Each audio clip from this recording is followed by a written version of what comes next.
C'est le moment d'accueillir notre invité de ce vendredi. Bonjour, Colem Cahen Salvador. Bonjour, merci beaucoup de me recevoir. Cofondatrice, responsable politique de Volt Europa. La presse vous présente comme le premier parti pan-européen créé par des jeunes. On va faire connaissance avec vous, avec votre mouvement. Qu'est-ce que Volt Europa? Donc on a créé Volt le jour où le Brexit est arrivé. On était quelques-uns où on s'est senti vraiment touchés par le Brexit et on a décidé qu'il était temps d'agir au lieu de seulement se plaindre. On a eu l'idée d'un mouvement pan-européen, donc on est maintenant présent dans tous les pays d'Europe, pour pouvoir répondre aux grandes questions de notre temps, parce qu'on avait l'impression que les partis traditionnels, politiques et nationaux ne pouvaient pas faire ça.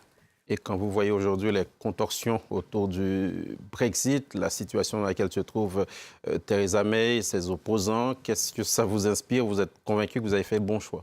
En effet, on voit d'autant plus aujourd'hui qu'il y a besoin d'un mouvement comme le nôtre et de partis politiques au pouvoir pour pouvoir répondre à ces questions. Enfin, ce qui se passe en ce moment avec le Brexit est absolument désastreux. Après quasiment 2 ans de négociations, on est dans une impasse totale. Et très clairement, les pouvoirs nationaux ne peuvent pas répondre à ce genre de questions. Alors, au départ, vous l'avez dit, vous n'étiez qu'un tout petit groupe. Aujourd'hui, il s'est élargi, comptant quelques 4000 membres, si mes chiffres sont bons. En tout cas, c'était des chiffres de mai 2018. Aujourd'hui, vous êtes combien? 20 000. Vous êtes 20 000, Ouais, donc vous êtes passé de 4 000 en mai à 20 000 aujourd'hui. Qu'est-ce que vous avez dit à vos membres pour leur convaincre? Quel a été votre argumentaire? Donc, on donne exactement les raisons qui nous ont poussés à commencer en politique. Le fait qu'on n'était pas représentés, très souvent à travers le continent, le fait que les partis traditionnels ne répondaient pas à nos besoins, et enfin, le fait qu'il fallait pouvoir agir, qu'il fallait pouvoir participer. Donc on est un mouvement extrêmement démocratique. N'importe quel membre qui se joint à nous aujourd'hui aura le droit de voter sur nos politiques, sur notre bureau, sur notre liste de candidats, et ils ont donc un vrai pouvoir au sein du mouvement. On leur explique également qu'il n'est plus temps d'attendre que les autres nous proposent des solutions, mais qu'il faut agir aujourd'hui, qu'il y a une vraie urgence, surtout avant les élections européennes. Et ça a poussé énormément de membres à nous joindre. Vous êtes jeune, on l'a bien compris. Quel est le profil de vos membres, généralement? Moyenne d'âge déjà? D'où viennent-ils? Profession? Alors, on est jeunes, mais pas seulement. Donc, les cofondateurs sont assez jeunes, mais nos membres vont de l'âge de 14 ans à 92 ans. Donc, le membre qui a 92 ans a survécu à la Seconde Guerre mondiale et a décidé qu'il était temps aujourd'hui de se réengager en politique. On a des membres d'à peu près tous les milieux sociaux, de toutes les professions, parce qu'on a besoin de toutes les expertises différentes. On veut représenter la société et donc on demande à tout le monde de nous rejoindre. Et quel est votre mode de fonctionnement? On a cru comprendre que vous étiez une sorte de start-up en politique. Oui, en effet. Donc on fonctionne de manière très digitale. Vu qu'on est pan-européen et présent dans 32 pays, il faut pouvoir communiquer. Donc on fonctionne en ligne, mais également sur le terrain. On a des événements. Donc, par exemple, hier soir, on a eu des événements dans plus de 40 villes européennes, où toutes nos villes étaient connectées par Internet par ailleurs pour discuter de problématiques. Et nos membres, après, en discutent également en ligne et travaillent ensemble.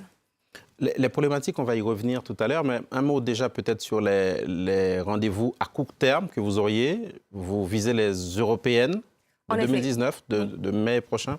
Donc la première élection à laquelle on va participer sera les élections européennes. On compte participer aux européennes dans minimum 7 pays, on pense plutôt 10.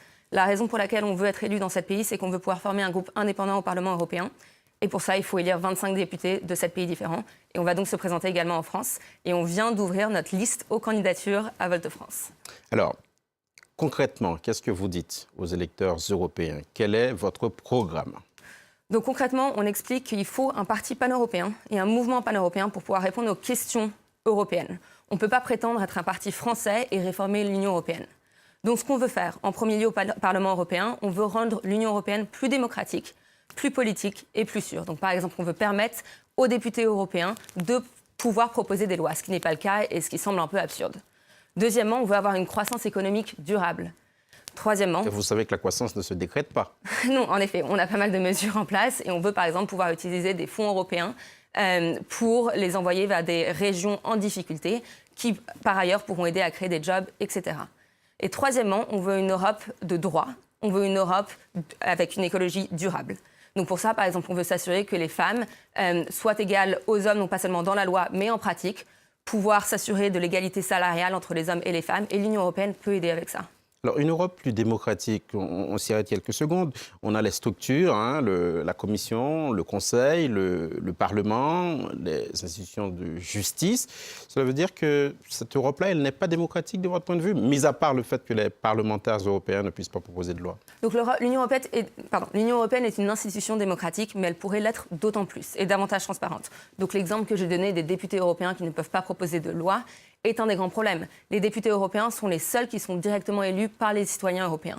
Donc c'est les seuls qui représentent réellement les citoyens européens. Le fait qu'il n'y ait pas de vraie possibilité de proposer des lois, pour moi, diminue la démocratie de l'Union européenne. Alors, dans votre manifeste, tout au moins pour Volt France, vous dites que l'Union européenne, le projet politique et social de nos grands-parents et nos parents est bloqué par des querelles de compétences et par l'échec de s'aligner sur des intérêts communs. Est-ce que l'Europe de la CECA, par exemple, de Robert Schuman, d'Adenauer, cette Europe-là, elle est morte et enterrée? Non, je ne pense pas que l'Europe est morte et enterrée. On croit en l'Union européenne, on est un mouvement pro-européen. Il n'empêche qu'il y a beaucoup de choses qui peuvent être améliorées. Et donc, par exemple, le fait qu'au Parlement, les groupes soient constitués de partis nationaux avec des intérêts divergents, des priorités différentes, fait que le Parlement peut être souvent bloqué. Donc l'avantage de Volt, c'est qu'on arrivera avec Volt France, Volt Allemagne, Volt Italie, avec des intérêts alignés et qu'on aura du coup une seule voix unie à l'image de l'Union qu'on veut représenter. On ne s'arrête pas sur le clin d'œil à Alessandro Volta, hein, parce que c'est une histoire de tension. Exactement, c'est pour réénergiser le continent et la politique. Alors, vous dites n'être ni de droite ni de gauche. On voit ce que le ni de droite ni de gauche donne en France. Est-ce que ce n'est pas un peu démago? Non, donc la raison pour laquelle on n'est ni de droite ni de gauche, c'est que premièrement, en étant dans 32 pays, c'est très difficile de dire qu'on est de gauche ou de droite. Si jamais je dis Volt est de gauche ou de droite en France, ça ne veut pas dire la même chose en Bulgarie. Donc très clairement, ça nous poserait des problèmes dans ces différents pays. Et la deuxième raison, c'est pas qu'on veut dire que la droite ou la gauche ne marche pas, mais c'est qu'on essaye de trouver des solutions. Donc on utilise ce qu'on appelle les meilleures pratiques dans la création de nos politiques. Donc on va regarder ce qui a déjà été fait, ce qui a marché, et on utilisera cette solution si on le peut, qu'elle vienne de droite ou de gauche. Après, très clairement, on ne va pas aller vers les extrêmes, etc. Mais donc droite ou gauche ne marche pas pour ces deux raisons. Vous présentez votre programme comme étant inclusif, progressiste, uniquement basé sur des politiques publiques qui ont montré leur efficacité. On a envie de vous dire, rien de nouveau sous le soleil, tout le monde dit la même chose. Oui, la différence, c'est qu'on le fait. Donc la façon, premièrement, dans laquelle on a créé notre programme est très novatrice. On a des centaines de membres qui ont participé à l'écriture de ce programme et qui ont pu voter sur chaque mesure individuelle, commenter, en discuter et en débattre. Deuxièmement, ça n'a jamais vraiment été fait auparavant qu'un groupe pan-européen propose un programme unique pour les élections. Donc le programme de Volt France et de Volt Bulgarie seront les mêmes. On est donc alignés avant. Et enfin, on ne prétend pas révolutionner chaque politique. Il y a des choses qui ont déjà été dites et faites, qui ont un sens et qui sont là pour une raison. On ne va pas prétendre réinventer absolument tout. On va utiliser ce qui a déjà marché et on trouvera des solutions nouvelles quand c'est nécessaire. Alors, l'Europe, c'est une mosaïque, c'est une galaxie, comme chacun sait. Selon qu'on soit en Hongrie, en Bulgarie ou en Allemagne, au Danemark, les perspectives ne sont pas les mêmes, les choix ne sont pas les mêmes. Comment est-ce que vous, au niveau de Volt, vous arrivez à surmonter ces écueils? Donc on s'est rendu compte qu'on a beaucoup plus en commun que ce qu'on pensait. Donc premièrement, dans la rédaction de nos politiques, on permet à chaque membre de chaque nationalité ou n'importe quel membre de participer. Et donc on a un peu une structure en place au départ pour s'assurer qu'il y ait des débats, mais d'une façon assez saine. La première étant que n'importe quel argument doit pouvoir avoir des évidences scientifiques, si jamais elles existent. Donc par exemple, un membre ne pourrait pas dire « je ne crois pas au changement climatique », on va voter sur le fait que le changement climatique n'existe pas, s'il n'y a aucune évidence scientifique qui supporte cet argument. Deuxièmement, les membres devront avancer des meilleures pratiques, si elles existent. Ce qui fait que, en fin de compte, on cherche vraiment des solutions qu'on vienne de Hongrie, de France ou d'Italie et qu'on sera d'accord sur le but final. La façon dans laquelle on va y arriver, on le trouvera ensemble via les meilleures pratiques. Donc vous faites de la science l'un de vos socles de pensée. Donald Trump doit vous écouter, et lui qui ne croit pas en ces choses-là. La science. Alors, sur les européennes, on y revient. Qu'est-ce que vous dites aux électeurs européens aujourd'hui? Qu'est-ce qui ferait que moi, électeur européen, je devrais voter pour vous? Alors premièrement, je ne vous demanderai pas seulement de voter pour nous, mais de vous engager avant les européennes, car on ne va pas y arriver tout seul et il est temps que chaque citoyen s'engage en politique. Donc j'espère que ça sera avec Volt, mais si jamais ce n'est pas le cas, vers d'autres partis également.